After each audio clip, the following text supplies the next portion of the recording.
بسم الله الرحمن الرحيم الحمد لله والصلاة والسلام على رسول الله. We continue reading from Imam Al-Ghazali's Jawahir al-Quran, the Juz of the Quran. We have reached Surah Al-Rahman, and Imam Ghazali selected 27 verses from verse 1 until verse 27. It begins with Ar-Rahman and it ends with وَيَبْقَى وَجْهُ رَبِّكَ ذُو الْجَلَالِ وَالْإِكْرَامِ. The very last verse, 78. تبارك اسم ربك ذي الجلال والإكرام. So this Surah Al-Rahman begins with the first verse by saying Ar-Rahman, the most compassionate. علم القرآن, he taught the Quran. Ar-Rahman علم القرآن, he created humanity, he created a human being and taught them speech, and speech here, al-bayan, obviously it entails not only speech but also a clear bayan, a clarifying, clear speech that sends a message. The theories of language, the one that makes sense to me is that language is acquired, of course, from a social context. So there is acquisition. There's a built-in component in the brain, so that people would speak. This is why sometimes depends on what kind of sickness or their speech might be impaired. But not all human beings acquire language through a social context. Let's give two examples. The first one is Adam alayhi salam. When Allah subhanahu wa ta'ala created Adam, he said, وَعَلَّمَ آدَمَ الْأَسْمَاءَ كُلَّهَا, and he taught Adam the names of all things. That's the Qur'an. In the Old Testament, Adam names things on his own, which is impossible. It's impossible. And there was no time for language to evolve. It will not evolve in that fashion. If there is no other, there's no social context from which he could learn, then it's impossible for him to come up with language. And if it were, which is still impossible, the case that he would come up with language, then all the commandments will have to be postponed until he comes up with the language.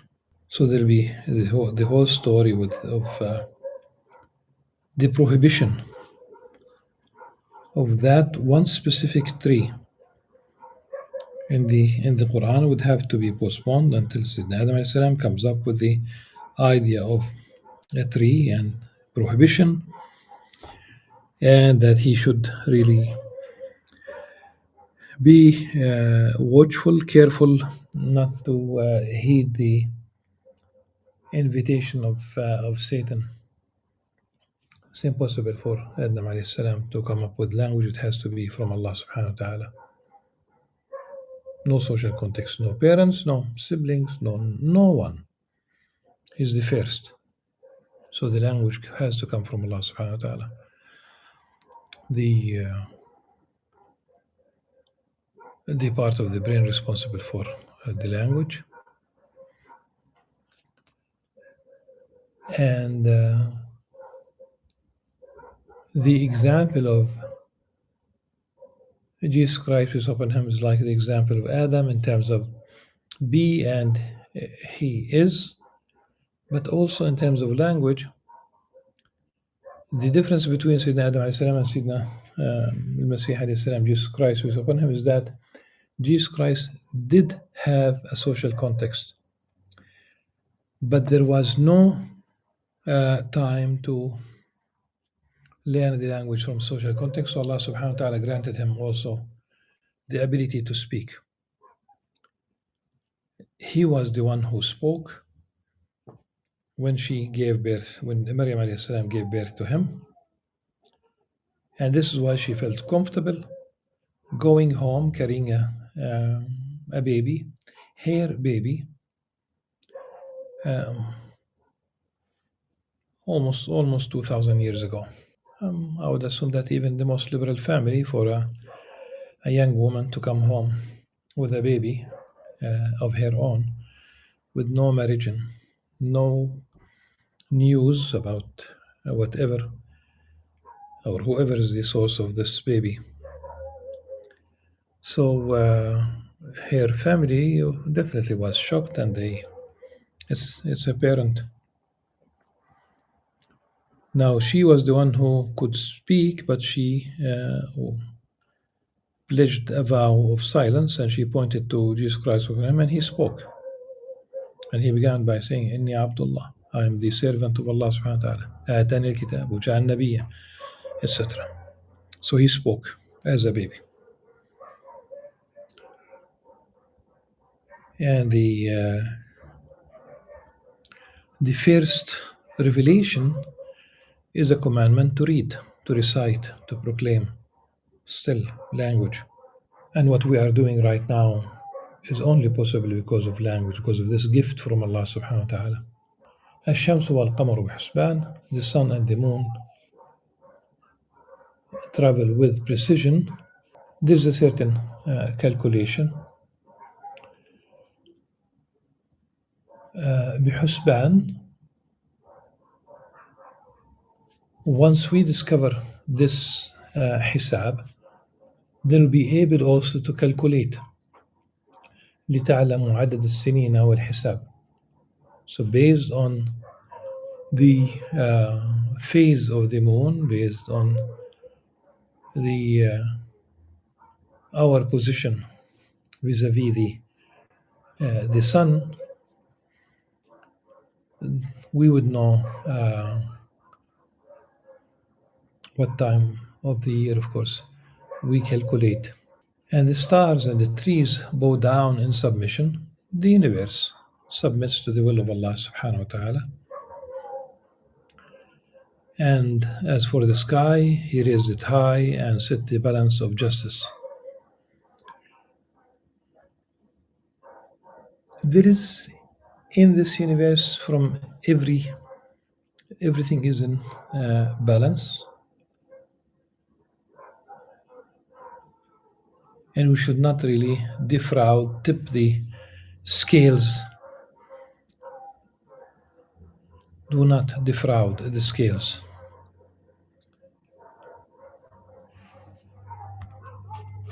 The balance of justice, and there is a tendency, basically, Satan pushes in the direction of fraud, different kinds of fraud. Weigh with justice, وَأَقِيمُوا الْوَزْنَ بِالْقِسْطِ. Weigh with justice, and do not give short measure. وَلَا تُخْسِرُ الْمِيزَانَ. Do not give short measure. Short in the sense of not giving the right weight to. So it's a crime. It's a sin. And the land, He laid out the earth for all beings. In it are fruit, palm trees, and date stalks, and grain with husks, والحب ذو العصف والريحان, and aromatic plants. Then which of your lords favors will you, humans and jinn, implied, of course. Then which of your Lord's favors will you both deny? Both human beings and jinn. He created humankind from sounding clay like pottery,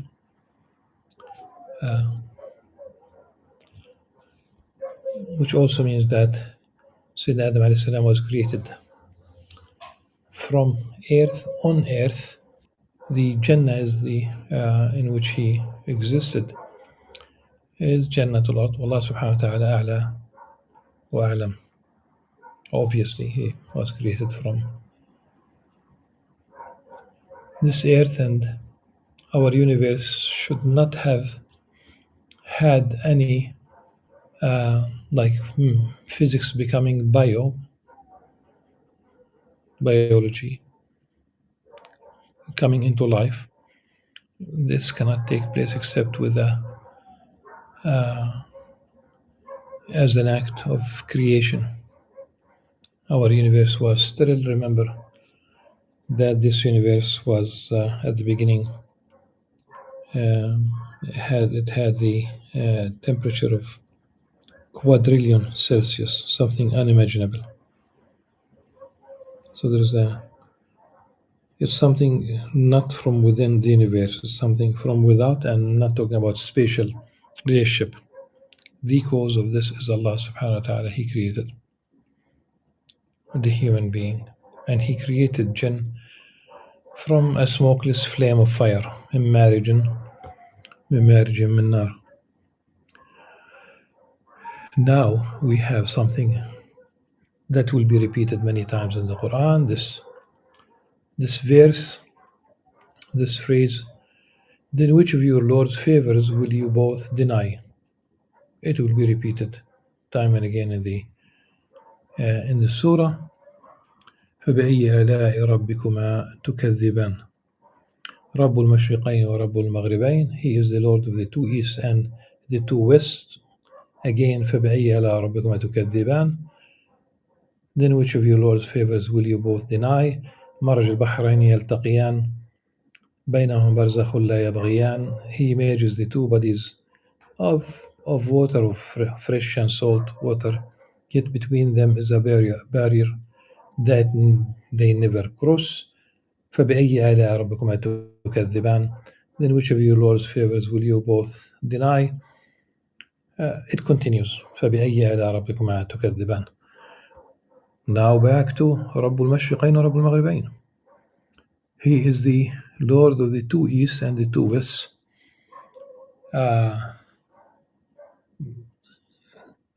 Every east is a west and every west is an east. You might say, what are you talking about? London is east of New York, but it is west of Istanbul. Istanbul is east of London, but is west of Kirkuk, مثلا, as an example, in northern Iraq.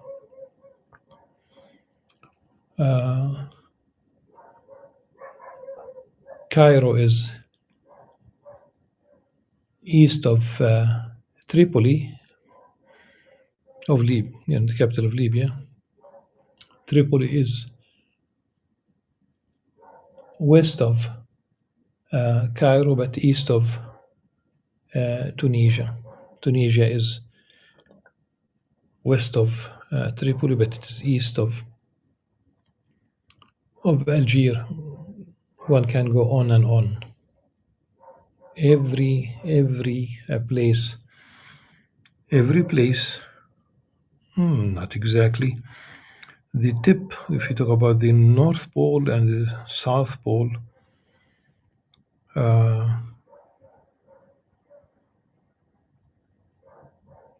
are exceptions. You exempt even such places from what we talk about right now. What's amazing, even since we talk about East and West, is that the Quran refers to Rabbul Mashariqi. والمغارب. So not only two easts and two wests, but multiple easts and multiple wests. Every moment, literally every moment, there is the sun rises and rises again and rises again and rises again, mashariq. But also at the same time, every moment the sun sunsets every moment exactly like with the same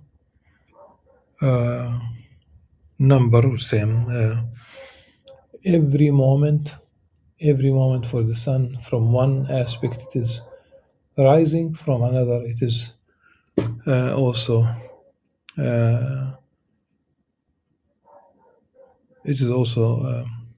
sunset every single moment. So there is geography, and there is also social constructs, cultural constructs about East and West. Orientalists created an East that is not an objective East. And as Edward Said said in his book on Orientalism, the East is a construct. It's a construct. It's very strange how Athens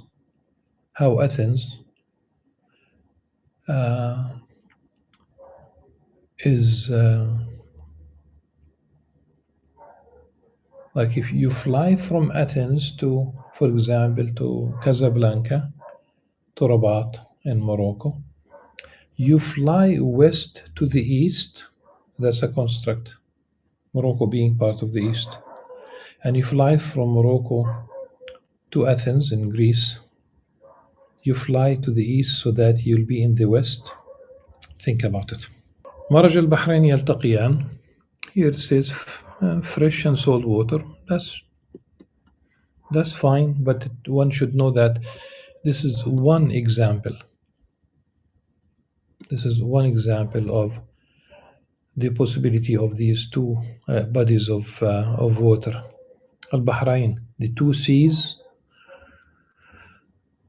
and the two bodies of water. They could be also oceans, and between them is a barrier. They never cross. Okay. As I said, I'm going to give an example. The Atlantic Ocean and the Indian Ocean, they meet, for example, right next to the Cape of Hope. Think Cape Town, Ras Raja Saleh, as we call it in Arabic. The Indian Ocean, the water there is warmer. Literally, if you talk about images taken by satellites, the ultra-red images, the Indian Ocean the water is warmer than the Atlantic Ocean, which is colder. The Atlantic Ocean has fewer species, but larger ones. In the Indian Ocean, more species, many species, but smaller sizes.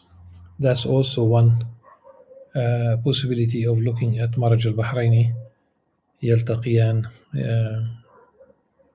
So he measures the two bodies of water. In brackets here, the translator inserted fresh and salt. That's also a legitimate and sound possibility, but let's put it this way. Allahu alam, that there is more than one possibility to interpret this. And بينهم برزخ لا يبغيان, let's say the species that exist in the Atlantic Ocean, they do not venture into the Indian Ocean. Same thing. Subhanallah. Out of both waters come forth pearls and coral. As for pearls, well, then the Quran also refers to hilya, to jewelry that one would make from pearls. For the corals, we should protect them literally. That's very crucial for marine life, marine biology. To him belong the ships with raised sails, sailing through the seas like mountains. وله الجوار المنشآت في البحر كالأعلام فبأي آلاء ربكما تكذبان كل من عليها فان. Every being on earth is bound to perish. Mortal will perish, of course, but the meaning is mortal. And only Allah subhanahu wa ta'ala will remain forever, of course. Only your Lord Himself, full of majesty and honor, will remain forever. Then which of your Lord's favors will you both deny? So with verse 27, that's really the end of the selection that Imam Ghazali did. Other than this, we can highlight a verse or two that Imam Ghazali did not really include in the selection. For example, the challenge about penetrating beyond the realms of the heavens and the earth. O assembly of jinn and humans, Ya ma'ashar al-jinn wal-ins. If you can penetrate beyond the realms of the heavens and the earth, then do so, but you cannot do so. You cannot do that without authority from Allah subhanahu wa ta'ala, so there's no, it's not really off limit in the absolute sense, but there's a limitation. There is a limitation. This is why the solution to our problems on Earth is not going to live in Mars. If it happens, and it might, how many people will be able to go? Let's say 8 people right now, or 10 people in 2050. If it's 8 people right now, that will be one in a billion, not a million, a billion, because we have 8 billion people who live on Earth.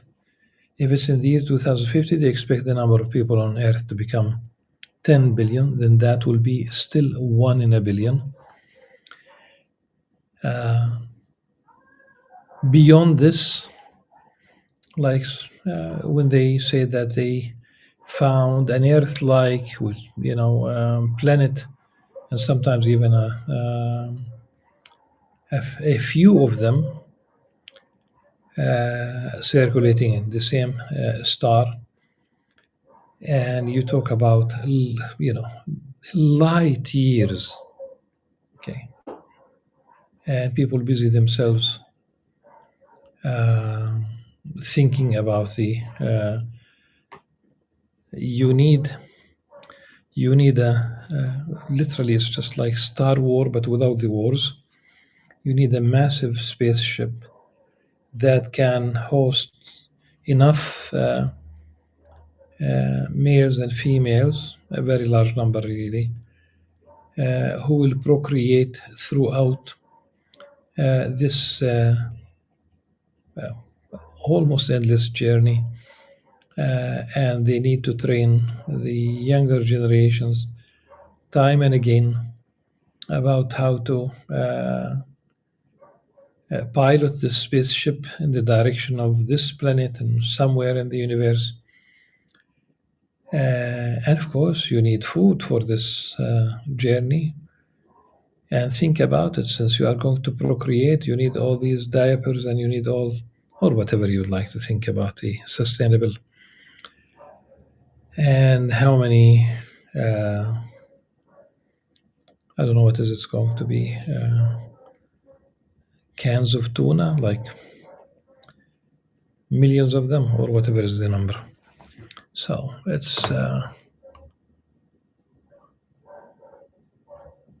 you might end up going. So the solution is not Mars. The solution is the Earth itself.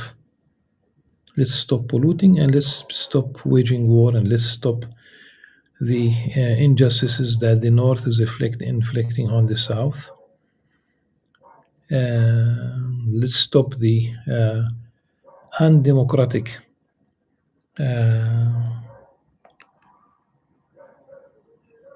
Security Council institution.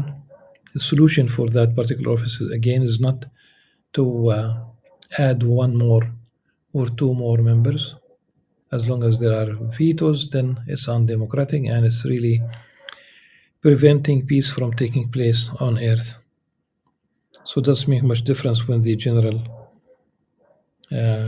when the UN General Assembly makes a decision. It does not really make much difference. It has practically no direct effect on conflicts around the world. We do need change on Earth. So our solution is not somewhere else.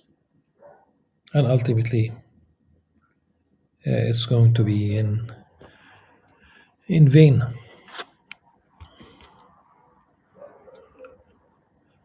And one more only verse. Of course, there are many. One more verse to highlight is how horrible will it be? And that's implied. When the heavens will split apart, become rose red like burnt oil. Rose red.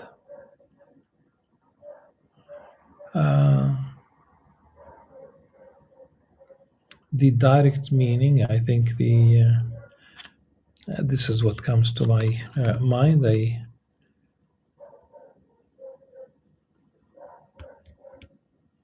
It's simply to bring it closer home, if you will. Think about the Rosette Nebula. Yes. Google and see the color. Every time I read this particular verse, I think about the Rosette Nebula, its color. It's a very remarkable color, really. With this, inshallah, we conclude reading these the selections from the Surah Al-Rahman. And inshallah, in the next reading, we will deal with Surah Al-Waqi'ah. Imam Ghazali selected 17 rather, verses. Until then, inshallah, subhanakallah wa bihamdik. أشهد أن لا إله إلا أنت أستغفرك وأتوب إليك والسلام عليكم ورحمة الله وبركاته.